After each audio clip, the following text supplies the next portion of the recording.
I'm not teaching, I'm publicly learning. But hi and welcome to Learning for the Life in UK test part 164. Conservative government from 1979 until 1997 is not what we're doing. We're doing Margaret Thatcher because the article starts with this box. So we're doing Margaret Thatcher. That is on the page 58 while doing Pilatic leg training, and if you participate in the Pilatic leg training, that is at your own risk. So we're going to the first exercise. We are just bringing one leg straight and we're bringing it just up. The foot is fixed and again down. You can touch the floor or not. So Margaret Thatcher, there's a photo. So Margaret Thatcher. And we bring the leg up. So Margaret Thatcher, 1925 until 2013.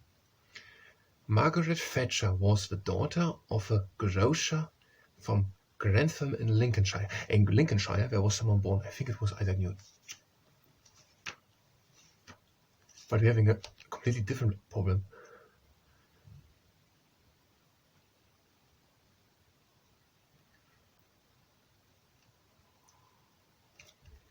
It was Isaac Newton, born in Lincolnshire. So Margaret Thatcher was born in Lincolnshire. Now we're switching the leg and doing the same exercise with the other leg. And then we're coming to the other problem. So just the leg up and again down. And I don't know what a grocer is. Does it have anything to do with groceries? She was the daughter of a grocer from Grantham in Lincolnshire. So Lincolnshire is a bigger area. And there's Grantham in it. So Margaret Thatcher was the daughter of a grocer from Grantham in Lincolnshire. It doesn't have to be that Grantham is in Lincolnshire.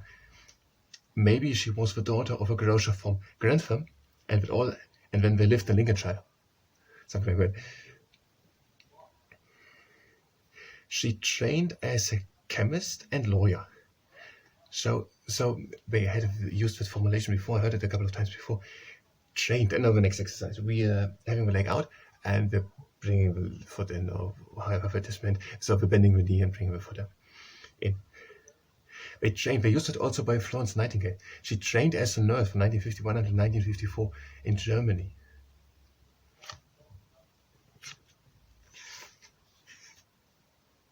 She went to Turkey. Where was it? She trained as a nurse in Germany.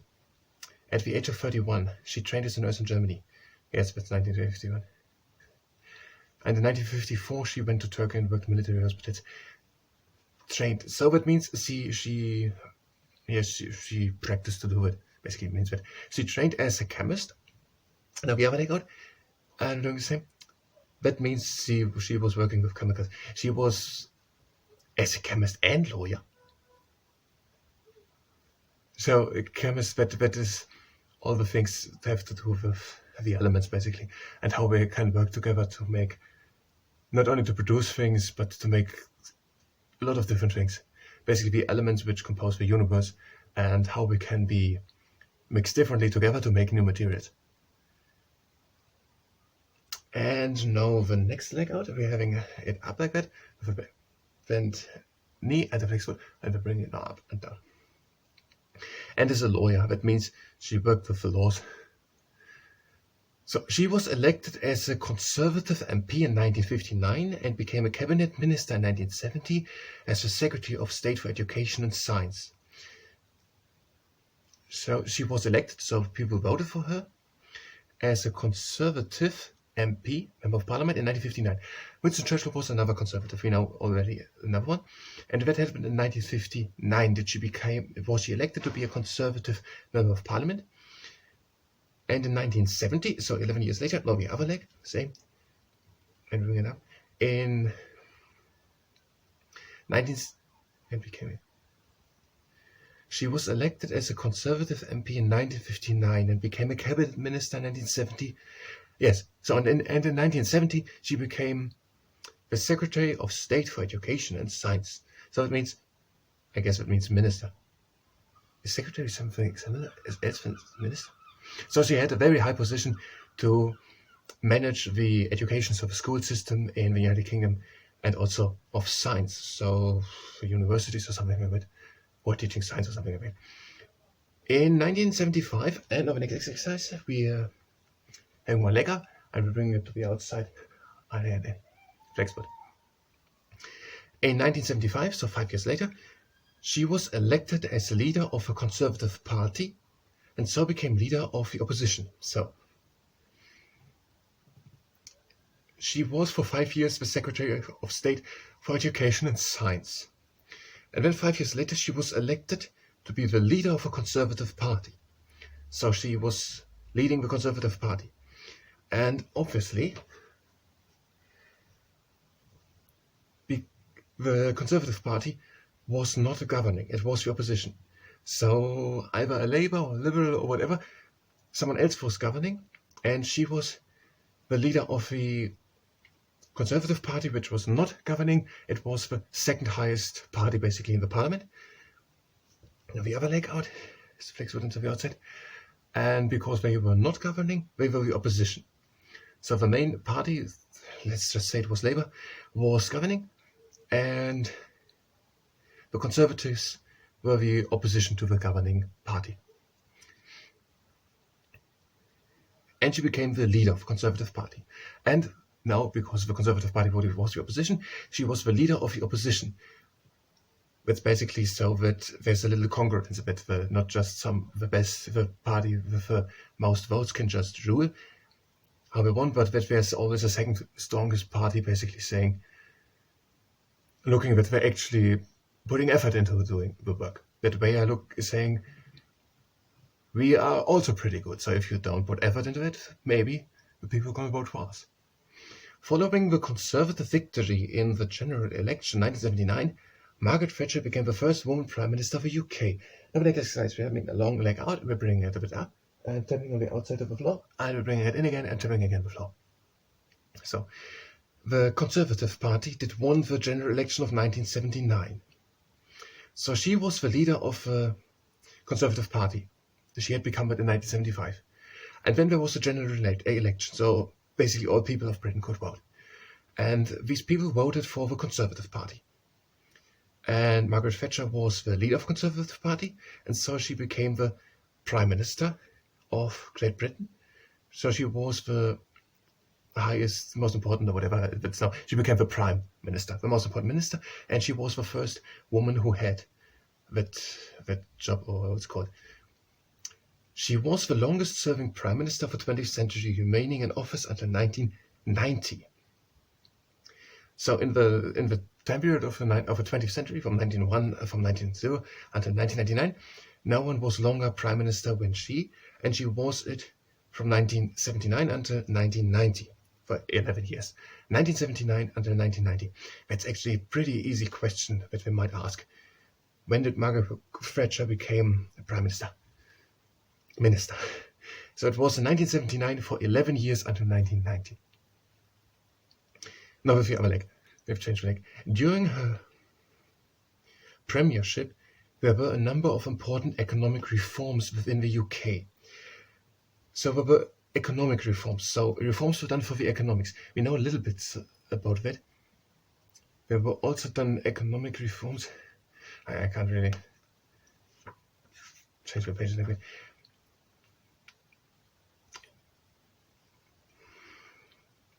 Social reforms, maybe economic reforms, we could say, to take railway and coal mines into public ownership. That's a little economic.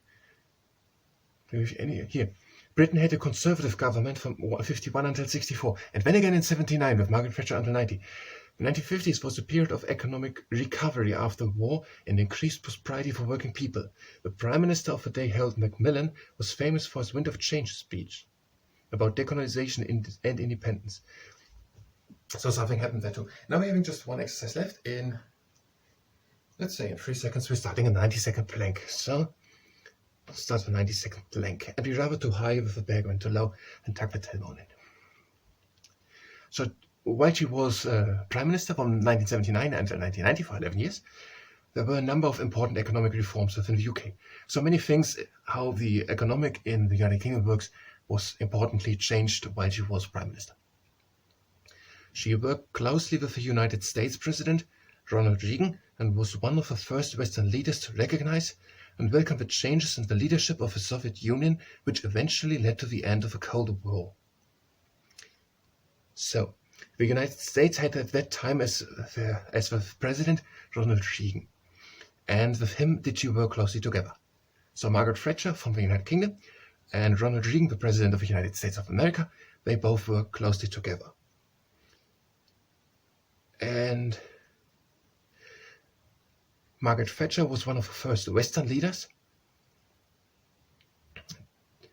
So, with the others named somewhere, to recognize and welcome the changes in the leadership of the Soviet Union, which eventually led to the end of the Cold War. Now, I don't know that much about that. So the Soviet Union became more loose. I don't know what time period they are not talking about. And Gorbachev slowly resolved the Soviet Union more abruptly than also. The Soviet Union became, and these were 90 seconds, became more open. And under Gorbachev was, I don't know actually, let's say president of the Soviet Union. And she recognized that we are done with excess, that the Soviet Union was changing, was becoming more open. And she welcomed these changes in the Soviet Union. And that then led to the end of the Cold War. Now we're talking now about the dissolving of the Soviet Union or just the end of the Cold War? Because the Cold War had calmed down before the Soviet Union was dissolved. Whatever. She recognized and welcomed the changes in the Soviet Union through the leadership, and that and not her recognizing, but the changes in the Soviet Union led them to the end of the Cold War. Basically what we had here. The UK developed its own atomic bomb and joined the new North Atlantic Treaty Organization, NATO, an alliance of the nations set that to resist the perceived threat of invasion by the Soviet Union and its allies. So the Cold War was that the Western countries, here the NATO, had a perceived threat of the Soviet Union, and the Soviet Union also had a perceived threat of Western countries. And it never came to a war, so that's why it's called Cold War, because it never happened in an actual war. But both big coalitions, both big alliances had the fear that the other one might attack them. And now that the Cold War ended, then we are in a way going on. No, we don't. No, yes, we do. So, and when we have a full article at the next part about the conservative government from 1997 until 1997, from 1979 until 1997. So, this was now Margaret Thatcher. We had that block. I'm going to show the picture the next time closer. And now we have a bit more, and that has a lot to do with Margaret Thatcher. So, already for that sake, we're trying to remember what we had about Margaret Thatcher. Let's just repeat it. I have 2 minutes. She was the daughter of a grocer from Grantham, which is in Lincolnshire. She trained as a chemist and lawyer. In 1959, she became a member of Parliament for the Conservatives. In 1970, she became the Secretary of State for Education and Science, and in 1975, the leader of a Conservative Party and therefore the leader of the opposition. And then in 1979, the general election voted for the Conservatives, and she became for 11 years Prime Minister. And she had a close relationship with Ronald Reagan. She recognized and welcomed the changes of the Soviet Union, and these changes then led to the end of the Cold War. And there were a number of important economic reforms within the UK. Also. Now, we're having it's fun at the beginning. Alan Turing invented the Turing machine. And when we have Sir Robert Watson Watt, Sir Robert, he made the radar. And when we have John McLeod, he made insulin, co-discovered insulin. And then we have Francis Crick. Now, next thing will be Frank Whittle, jet engine.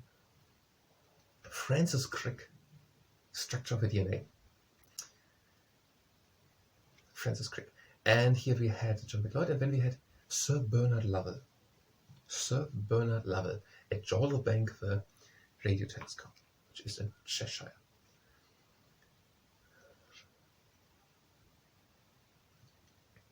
Sir Bernard Lovell.